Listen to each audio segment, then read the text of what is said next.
ఈరోజు doctor BR Ambedkar జయంతి సందర్భంగా BJP రాష్ట్ర కార్యవర్గ సభ్యులు మాజీ మున్సిపల్ చైర్మన్ మురళీధర్ యాదవ్ అంబేద్కర్ గారి విగ్రహానికి పూలమాల వేసి నివాళులు అర్పించడం జరిగింది. ఈ కార్యక్రమంలో మెదక్ జిల్లా ప్రధాన కార్యదర్శి మాజీ కౌన్సిలర్ గోడ రాజేందర్, అసెంబ్లీ కన్వీనర్ రమణారావు, ముదిరాజ్, మాజీ కౌన్సిలర్ ఎర్కల యాదగిరి, మాజీ కౌన్సిలర్ లతా రమేష్ యాదవ్, మాల మహానాడు రాష్ట్ర అధ్యక్షులు సంజీవ్, ఓబీసీ మోర్చా మెదక్ జిల్లా ఉపాధ్యక్షులు గున్నం శంకర్, చేగుంట మాజీ సర్పంచ్ సిద్ది రాములు యాదవ్, నర్సాపూర్ పట్టణ అధ్యక్షులు నిరుడు చంద్రయ్య, పట్టణ ఉపాధ్యక్షులు సంగసాని రాజుగారు, పట్టణ ప్రధాన కార్యదర్శి రామిరెడ్డి, బోడ పద్మ, శ్రీకాంత్, మహేందర్, సాయిలు, సుధాకర్, నరేష్, ఎంఆర్పీఎస్ నాయకులు మరియు ప్రజలు పాల్గొన్నారు.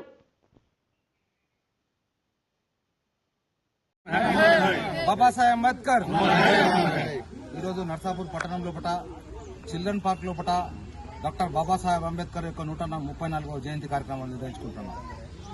డాక్టర్ బాబాసాహెబ్ అంబేద్కర్ ను ఈ దేశ పౌరులందరికీ అయితే క్రిస్టియన్లు యేసుక్రీస్తుని నమ్ముతారో, హిందువులందరూ శివుని నమ్ముతారో, ముస్లింలందరూ మహమ్మద్ ప్రవక్తను ఎలా నమ్ముతారో, ఉమ్మడిగా ఈ దేశ ప్రజల 130 కోట్ల మందికి ఒక స్ఫూర్తిదాయకమైన వ్యక్తి డాక్టర్ బాబాసాహెబ్ అంబేద్కర్.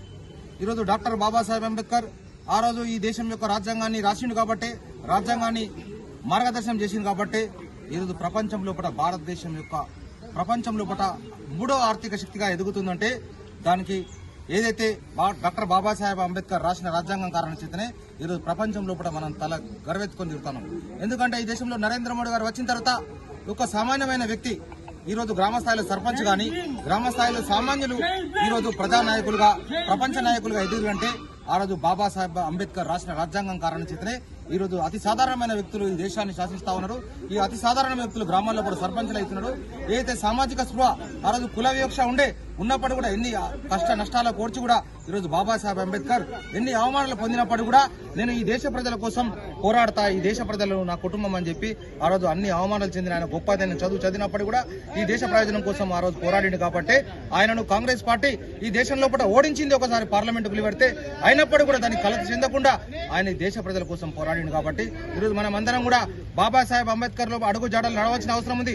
ఈ దేశం లోపల ఎన్ని కులాలు ఎన్ని మతాలు ఉన్నప్పటికీ కూడా అందరికీ ఒక స్ఫూర్తివంతమైన నాయకుడు బాబాసాహెబ్ అంబేద్కర్ కాబట్టి ఈ రోజు చాలా మంది అతి చిన్న చిన్న ఉద్యోగాలు చేసిన వ్యక్తులు కూడా ఈ రోజు అనేక కులాధిపత్యాల అణచివేతల నుంచి పోరాటం సాగించి వాళ్ళు ఒక నాయకులుగా ఎదిగారంటే దానికి బాబాసాహెబ్ అంబేద్కర్ ను మనం గుర్తుంచుకోవాల్సిన అవసరం ఉంది. కాబట్టి భవిష్యత్తులో కూడా బాబాసాహెబ్ అంబేద్కర్ విగ్రహం ఈ రోజు చిల్డ్రన్ పార్క్ లోపల ఉన్నది కాబట్టి ఇది మనకందరికీ అవమానం. కాబట్టి ఇక్కడున్న ప్రజాప్రతినిధులు, ఇక్కడున్న ఎమ్మెల్యే సునీతా లక్ష్మారెడ్డి కానీ, గత ఎమ్మెల్యేలు, ఈ రోజు ఉన్న కాంగ్రెస్ పార్టీ కానీ, భారతీయ జనతా పార్టీ నాయకులు అందరం కలిసికట్టుగా ఈ బాబాసాహెబ్ అంబేద్కర్ యొక్క విగ్రహాన్ని ఏదైతే ఒక సామాజికానికి చెందిన వ్యక్తిగా, ఒక ఎస్సీ దళిత నాయకుడు కాకుండా ఈ రోజు సమాజంలో ఉన్న అన్ని కులాలకు కూడా బాబాసాహెబ్ అంబేద్కర్ నాయకుడు కాబట్టి అతను కూడా పబ్లిక్ ప్లేస్ లో పెట్టాలని చెప్పి మేము డిమాండ్ చేస్తా ఉన్నాం. బాబాసాహెబ్ అంబేద్కర్ మనం అందరం కూడా ఏదైతే జయంతి నాడే కాకుండా ఆయన జీవితంలో ఎన్నైతే అవమానాలు పొందిరో వాటిని స్మరణించి చూసుకుని మనం ముందరకు వచ్చిన అవసరం ఉందని కోరుతున్నాం. జై భీమ్.